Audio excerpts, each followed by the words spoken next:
motivation for wanting to prevent whatever it is we're talking about.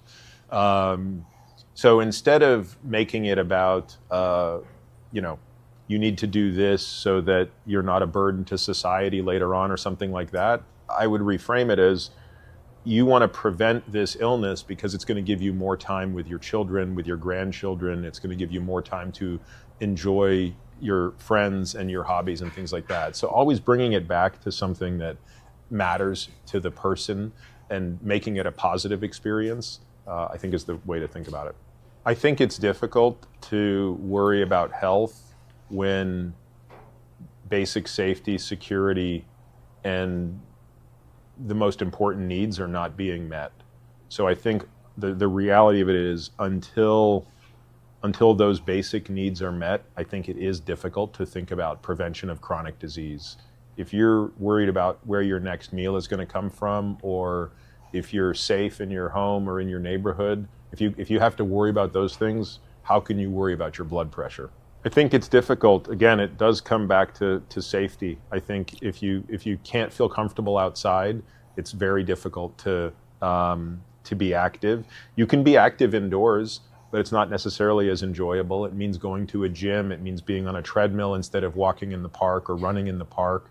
But I also think there are certain things that you can do indoors that are also very favorable, such as lifting weights. Or playing sports like racket sports, which you can play. And so it's, it just is something that I think we're all busy and we all have to sort of decide, can I just do a little bit today? Sometimes I think the enemy of good is trying to aspire to do something that is perfect. But if you took a person who was not doing anything physically active, and you could get them to just do 15 to 30 minutes a day of something active, you would have an enormous improvement in their health. Yeah, I think there are certain interpretations of it, and of course I only see what I see in the United States, but there are certainly interpretations of longevity and immortality that have become symbols of excess, I think.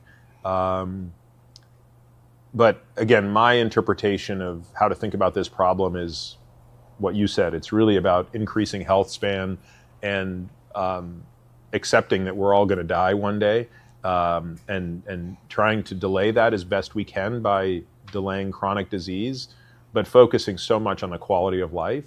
And the good news is I think that is much more accessible than some of these crazy ideas about living forever. What are some of the big myths or scams or misinformation in the longevity space today that you wish people would stop believing? How long do we have?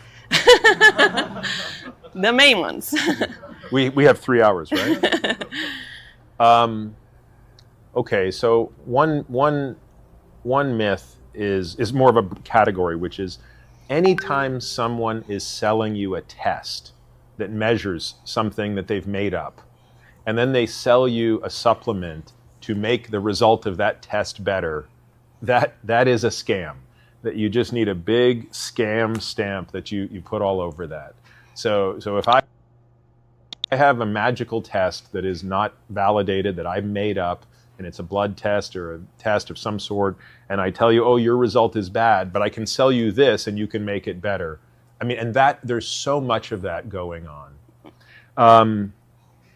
I'm also very wary of people when they are offering solutions that require no effort.